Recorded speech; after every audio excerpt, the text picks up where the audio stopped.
bringing you a vlog today, even though I did a vlog yesterday. Doing vlogs daily. Not really.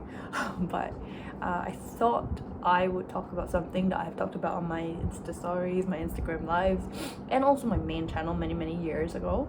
But I thought I would bring it here as well because a lot of things have changed since I posted my asexuality and aromanticism video on my main channel. So today I thought I'd discuss about my labels essentially. So and how I got to where I am, because things have developed within like 5 years, 10 years. Things have changed obviously. So yeah, let's just have like a heart-to-heart talk with like tea, and come to a conclusion on how I went through my entire sexuality slash gender and my dysphoria for like eternity. Oh my god, is that a lizard? Is that a lizard in my room? That's fine. Yeah, so let's just like start from the very beginning. So I've dated both men and women, and I can definitely say that dating women was definitely much more favorable to me, which is why I thought for a period of time, maybe in like my late secondary school days to my early poly days, that I was bisexual.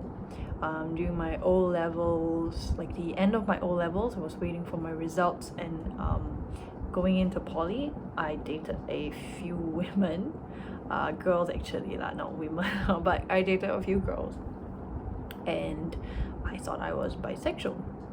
And previously, before that, I dated men, and I always ended the relationship like early because I felt like it was too much. And at that point in time, I thought it was commitment issues. I just didn't want to like advance into anything other than just being friends, which is funny lah, now that I think about it. So yeah, I never really I've never wanted to do anything sexual. There's no sexual desire. I mean, romantic gestures were usually from the other side. Like, I remember my girlfriend being like, my ex-girlfriend being really upset at me because I wouldn't buy her flowers on Valentine's Day because I told her that flowers are stupid, and that like I'm sure a lot of people have this mentality lah, but flowers are stupid, like what are you gonna do with it? And she was like, oh, it's like the romantic gesture. And I was like, oh, maybe I just don't like the idea of romantic gestures and romance. And I'm pretty sure we broke up after like a week after that fight. So yeah, I only started learning about sexuality when I was late in my poly, and I went on to Tumblr, and I found this channel, there's a website that was called the asexual Everdark. What the hell, what animals there, I don't know, but like Everdark. Yeah, but essentially it talked about being asexual, and I read about it, and I was like, hey, I really feel this way because I have never wanted to do anything sexual. And for a period of time when I was in like secondary school, the idea of like sex really disgusted me. Like, I had a lot of issues in my relationship already because I was aromantic. So like when the people I dated brought up like the idea of like heavy petting or like sex, I would be very touched by the idea, first of all, and I would feel very uncomfortable. So I usually like, I don't want to do it, you know. I don't want like them like kissing me already feels like wrong in so many ways. Like, I don't like, this could just be a personal preference, but I don't like sharing saliva with another person like directly in your mouth, you know. I know sharing straws and like food is like gross, and I might be a germaphobe. No, I'm not a germaphobe. I just don't like the idea of like somebody sticking their tongue. It's just gross, right? So yeah, that's why I have a lot of issues. I still have a lot of issues. And I think one thing I realized quite early on in my life is that when people talked about crushes, I would like give both male and female. So I remember I was really young. I was in like my primary school, primary 6 I think.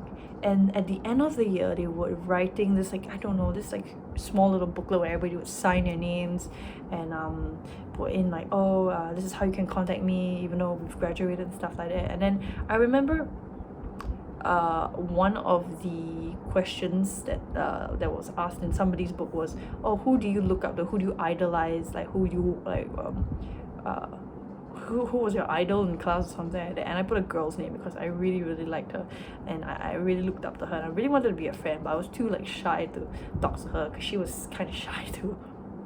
And then the other girls saw it and they were like, you know what this means, right? And I'm like, no. They're like, no, everybody put like boys' names because, you know, that's the person we want to date, I want to go out with. And I looked at it and go like, what? It didn't make sense to me. So I think I really kind of knew early on when I was a child already that I wasn't into like romantic stuff. I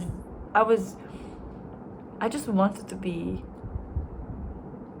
no, it's just platonic attraction. It's like full on platonic attraction. And how I would describe my platonic attraction is that I really want to be a friend. I really want to talk to you. I really want to get to know you as a person, and I really want to hang out. And I think, as much as I don't believe in this like love language shit, right? You know, like the different kinds of like love language, like words of fuck. I don't even know. But like I think words of affirmation or like physical touch or like gifts and stuff like that. I think honestly, if I actually believe in that bullshit, it's probably quality time. So my platonic attraction to another person is that I really want to hang out with you. I just really want to spend time with you. I want to get to know you as a person. So it would happen with both like men and women. So at that point in time, I thought it was a romantic attraction, when it was just like this platonic like attraction to a person. It's like, we just really want to be your fucking friend, bro. And I think a lot of people took it the wrong way, especially when I show interest in a guy, and they're like, oh, you know, maybe you like him and stuff like that. And we were kids, you know, we weren't as advanced as we are nowadays, where asexuality and aromanticism is, you know, easily googleable. And I didn't know anything about that then, so I bought into the idea of, oh, you know, maybe we should date. And none of my relationships ever worked out, obviously. And it was really bad. It has never ended great. It's all ended off like them getting mad on me, or me getting mad at them. And even up to now, I don't think I've kept in contact with any of my exes, like none. Like I have no contact. I just cut off contact completely, because I don't know how to explain to them. Like right now, even right now, if like they were to meet me, I'm like, yeah, but we, you know, we kissed, we had romantic moments. But I think it, like at a point in time, it was me trying to force myself to feel that way, which I believe a lot of sexuals and aromantic people also do. They force themselves to conform to what people think they are, but they actually are not. I was very uncomfortable. I remember being very uncomfortable when I was dating this dude, and he was trying to like push the idea to like, you know, and like having more intimate touching and stuff like that. I was very grossed out by that, and I was absolutely disgusted. Yeah. Also, I think my ex-girlfriend also did that. She's quite aggressive about it as well, so I never ended well. So when I found out about like asexuality being a thing, I sort of like read into it. I realized, hey, yeah, I am asexual. I've never felt any sexual attraction towards anybody. Not an actor, not a character, not anything else. And I struggled a lot with gender in my entire life. Like I was very, like my parents called me a tomboy. And I used to cut my hair short, because I really liked this like anime character and I wanted to be him so badly, so I would cut my hair really short. And I grew up with like my cousins who are boys, so obviously like they sort of, we were brought up together, so I sort of like I was extremely rough as a kid. I didn't act like a girl at all. I refused to wear skirts. And yeah, so I think this kind of attributed away into my like much later years, where I go like, oh, maybe, you know, maybe I like girls because you know, I'm so like tomboy, and some people call me like a butch and stuff like that. And also I'm fucking flat. I'm an airplane runway. Yeah, so I think a lot of things attributed to the fact that like, oh, you know, maybe I'm not straight, maybe I'm just bisexual, or maybe, you know, I'm just like a lesbian, who knows. So yeah, I guess it took a lot of like trial and error. Took a lot of experimentation, and I always feel bad for all my past relationships because I just wanted to be friends with them, and we ended up not being friends because I wasn't able to express myself properly, and I probably sort of brought them into like this idea that, oh, we were in a romantic relationship when I actually didn't want it. So I'm so sorry. I always feel bad about it. I honestly always feel bad about it, and I still don't think I'll ever talk to any of them because a lot of it just ended really, really badly lah. Jeez, I'll be so awkward to like talk to them like, hey, I know we dated, but I'm homosexual and aromantic. That's why it didn't work out. Can we just be friends instead? Yeah, no. I think the strongest experience that made me realize I was both asexual and aromantic was when I met like Sam. He's my best friend, and we actually did date for a while. We dated for less than I think 3 months or something like a very short while only, and I realized I didn't have any romantic attraction to him, like zero. Because I realized I was hanging out with him like I would hang out with my then best friend, and then I called him my best friend, and it felt so right. And looking back, we haven't done any romantic things together. Like the closest thing we do is like we hug and we hold hands, and that's all. And I was very, very happy with that. I didn't want anything else. In fact, hugging was already a problem. So I told him about it. We discussed about it, and I think we realized that like he was like it wasn't working out. Like this romantic relationship wasn't working out because I didn't feel anything. But we enjoyed each other's company like a lot, like even up till now. And as of now, I see him as my platonic life partner. And maybe I'll bring him here to vlog and discuss about it one day. But essentially, this is how it happened. I mean, I didn't feel anything sexual towards him or romantic towards him at all. I just felt like I really wanted to hang out with this dude because he thinks the same way I do, and we have a lot of fun together, dude. Like, he's like my platonic soulmate. Like, dude can do stupid shit with me all day long, and we can just sit in a room like all day long in silence as well. Like, we're just very comfortable with each other, and I'm very, very happy with that. I don't want anything else. That's like, this is like the maximum already. Like, this is just so great, and I love it. And yeah, that's because we started discussing about it. I realized I was like aromantic, because I was discussing and telling him like I've never ever felt any romantic attraction to anyone, even him. Like, I feel very comfortable with him as like a friend, and I don't want anything more. I don't want him to buy me flowers. I don't want him to like go out with me on dates and stuff like that. I just want to hang out like friends. And it's gone for it's been like 10 over years. We are platonic life partners. We probably plan to like live together in the future, but there's nothing else that's gonna come out of this other than like pure friendship, and I'm very happy with that. I don't think a lot of aromantics get that, because there are very few. I mean, there are very few, and again, it's a very huge spectrum. So some of them might be great, aromantic. So yes, this is how I figured out I was aromantic. And the story probably has a lot of like other holes that I haven't filled gaps in with, but it really did take a lot of trial and error, and I really have never felt any romantic attraction towards a person whatsoever. It's always this feeling of I want to get to know you as a person, not as a lover. Don't even like the idea of that. And then people say, oh, aromantics like shouldn't be able to enjoy romantic like fanfiction stuff or like novels. I do not enjoy romantic novels, but that's just me as a person. I'm pretty sure other aromantics actually do. And in fact, I think a lot of like us or them, maybe they feel like this envy, like, oh, how I wonder how people feel that way. I'm envious that other people can feel that way. And some days I do feel bad. Like, again, I feel bad like all my previous relationships. I'm so sorry, man, but this is just how it is. And it took me a while to get where I am.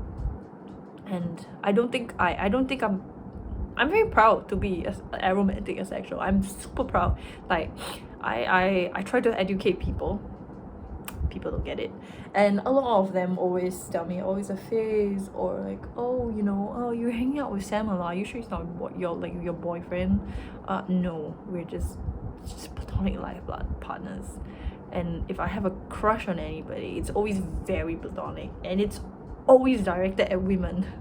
Like it's really, really rarely directed at men. I met like a friend who explained to me, like she's also aro ace, and she talked about being sapphic, which is like attraction to women. It's not not romantic attraction. It can be also a platonic attraction to women, so the sapphic thing. And I think I also sort of, now that I'm reading into it, I think I'm sort of like leaning towards that as well, because I do definitely find women more attractive than men if we're talking about just plain looks, not about like romantic attraction.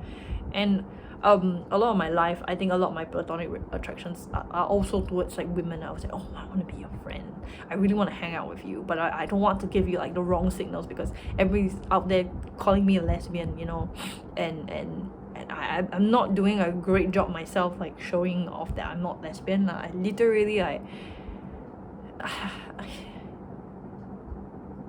then again, it's a stereotype. Never mind, it's a stereotype, scratch that. Yeah, but yeah, I have like this more, I think women are like basically more fabulous.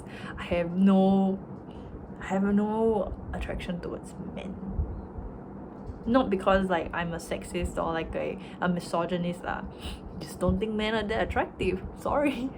But yes, this is who I am as a person. And it took a very long while for me to get here to be like, I was very comfortable with myself a few years back.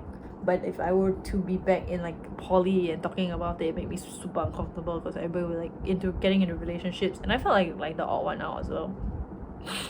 Felt like a person who didn't know what she want, or like, oh, you know, it's just weird lah, because I didn't feel this way towards people. But yes, this is 16 minutes fucking long already. I'm gonna stop here. But essentially this is my coming out story. Not fully, but I'll probably do it on my main channel one day lah. But essentially this is what it is, like the gist of it is here. And again, very, very, very proud to be aro ace, and I don't think this is going to change anytime soon. It's not a phase or anything. I do believe I am on the demi aromantic spectrum, maybe, probably. I'm not so sure lah. Then again, never had like romantic attraction to people. So yeah, that's it. Alright, I'm gonna stop before I guess continues on for like 1 hour. I will be able to talk like about this for an hour, because this is so near and dear to me, and it took me so long to get where I am. And I'm sure a lot of people are also questioning about like sexuality in relationships and your gender. Well, we don't talk about my gender, but yeah, this is it. And I'm gonna go sleep because I've been reading my book. Where's my book? Yeah, over there. It's called Bullet Train. It's really good, and I'm forcing myself to read a little at a time because I don't want to blast it all one day, because I'm a very fast reader. So I'm taking like 1-2 chapters a day and then stopping it, which is annoying, because like I just want to continue, even though I like cliffhangers and stuff, but the story is really interesting. Yeah, anyway, it's the end of the vlog. I'll see you guys maybe tomorrow or whenever I'm gonna vlog. Bye.